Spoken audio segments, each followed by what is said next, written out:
Assalamualaikum warahmatullahi wabarakatuh. Waalaikumsalam warahmatullahi wabarakatuh.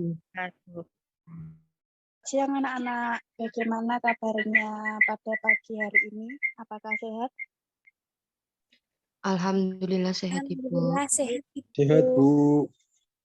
Nah, sebelum mengawali pembelajaran pada pagi hari ini, alangkah baiknya kita berdoa menurut agama dan kepercayaan masing-masing. Siapa yang mau memimpin doa? Saya, Bu, mau. Ya, silahkan Mbak Rina. Baik, teman-teman, sebelum mengawali pembelajaran kali ini, kita berdoa menurut agama dan kepercayaan masing-masing. Berdoa dimulai. Berdoa selesai. Nah, sekarang Ibu akan mengabsen ya.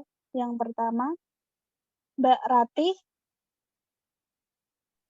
Hadir, Ibu. Mbak Rina, Ya, Bu. Loli, Hadir, Bu. Nana Heksat ya, Hadir, Bu.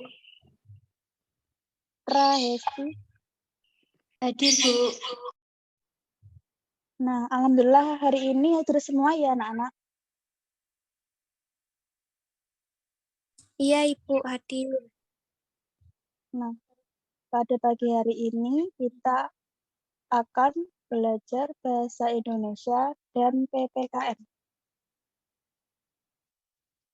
Indikatornya itu menjelaskan karakteristik kita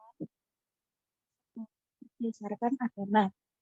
Terus menentukan sikap terhadap teman sekolah yang berbeda agama. Nah, di sini ya apakah beragama Islam semua atau ada yang Katolik, Kristen? Islam, Bu. Islam.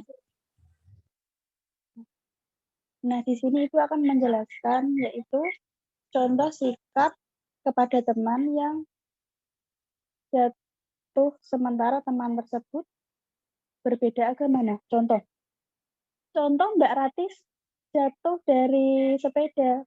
Nah, temannya itu berbeda agama. Contoh sikap yang baik dan sikap yang buruk itu bagaimana? Nah, coba ini dibacakan Mbak Rati. Sikap yang baiknya gimana contohnya? Contoh sikap yang baik, membantunya untuk berdiri, terus mengobati jika ada yang terluka, terus membantunya ke UKS, Bu. Contoh sikap tidak baiknya gimana Mbak Prahesti, coba dibacakan.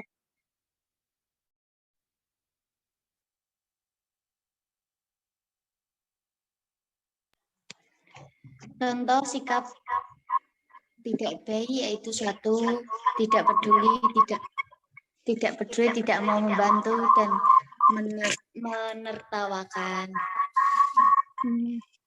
Nah, itu ya contoh sikap baik dan contoh sikap tidak baik. Yang contoh baiknya itu membantunya berdiri, terus mengobati jika ada yang terluka, terus membawa ke UKS. Dan contoh yang tidak baiknya itu tidak peduli, tidak mau membantu, dan menertawakannya. Nah, ini adalah gambar menolong teman yang sedang jatuh dari sepeda walaupun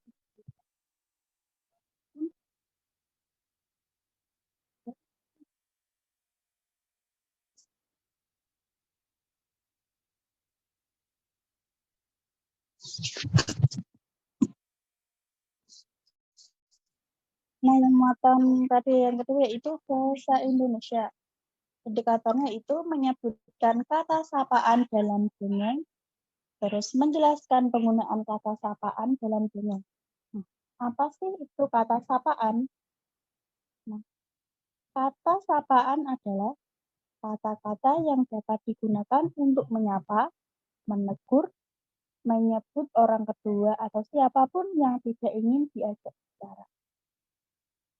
Nah, contohnya misalkan kata Anda, saudara, tuat, nyonya, bapak, ibu, kakak, dan adik. Kata sapaan dapat diartikan sebagai kata yang digunakan untuk menegur sapa orang yang diajak bicara atau orang kedua untuk menggantikan nama orang ketiga, baik tunggal maupun jamak. Nah, ini contohnya percakapan Siti dengan dokter kecil.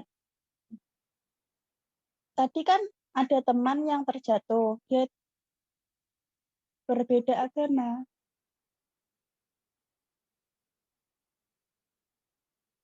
Terus dibantu oleh Siti. Lalu dia itu menggunakan kata sapaan. Nah, nanti Ibu jelaskan di bawahnya ya.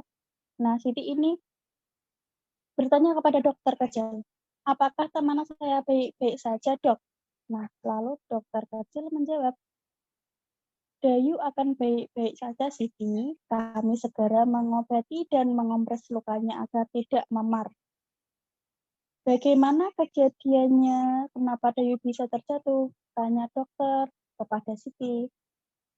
Nah, lalu Siti menjawab, kami melakukan pemanasan, kemudian Dayu terpeleset dan lututnya terluka. Nah, dari kata sapaan yang Ibu jelaskan di atas tadi, penjelasannya yaitu kata sapaan yang digunakan adalah dok dan Siti. Karena kedua kata tersebut digunakan karena percakapan dilakukan oleh Siti dan petugas dokter di UKS. Nah, sekian itu pembelajaran yang Ibu sampaikan, lalu kalian mengerjakan tugas ya. Ini yang PPKN, tem 7 kebersamaan, subtema 3 kebersamaan di tempat bermain. Tujuan pembelajarannya adalah 1. Peserta didik dapat menjelaskan karakteristik teman sekolah berdasarkan agama dengan benar. Terus yang kedua, peserta didik dapat menentukan sikap terhadap teman sekolah yang berbeda agama dengan benar. Nah, ini petunjuk mengerjakannya anak-anak di bawah ini. Berilah contoh sikap kepada teman yang jatuh atau butuh bantuan sementara teman tersebut berbeda agama. Nah, di sini nanti ditempelkan gambar dan contoh sikapnya itu gimana dituliskan di sini, ya. Contoh sikap baiknya di sini di bawahnya. Nah, terus yang muatan tadi kedua yaitu bahasa Indonesia. Tema 7 kebersamaan, subtema 3 kebersamaan di tempat bermain. Pembelajaran kelima. Nah, tujuan pembelajarannya adalah dengan membaca teks dongeng, peserta didik dapat menerbitkan kata sapaan dalam dongeng dengan tepat. Yang kedua, dengan membaca teks dongeng, peserta didik dapat menjelaskan penggunaan kata sapaan dalam dongeng dengan tepat. Petunjuk pembelajarannya di bawah ya teman-teman.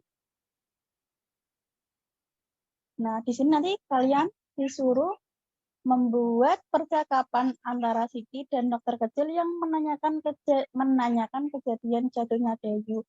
Nah, habis itu tentukan kata sapaan yang digunakan. Nah, setelah itu jelaskan alasanmu mengapa kata sapaan tersebut.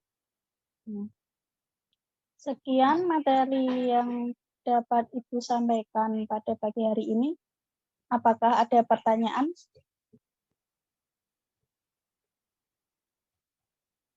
Kalau tidak ada, Ibu akhiri ya, anak-anak. Ada Apa? belum ada. Belum ada. Nah, kalau belum ada, Ibu akhiri ya anak-anak. Ayo Mbak Rina memimpin doa.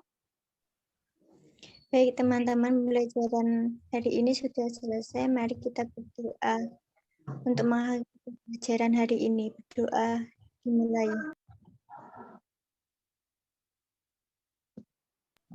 Berdoa selesai.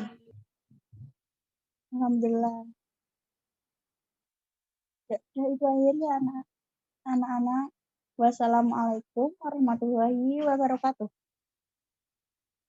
Waalaikumsalam warahmatullahi wabarakatuh. Terima kasih. Semangat belajarnya ya.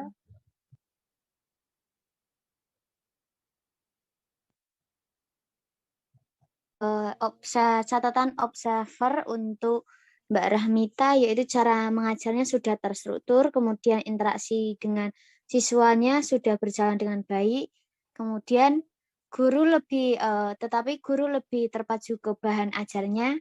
Sekian dari observer, terima kasih. Baik, terima kasih Mbak Prahesti.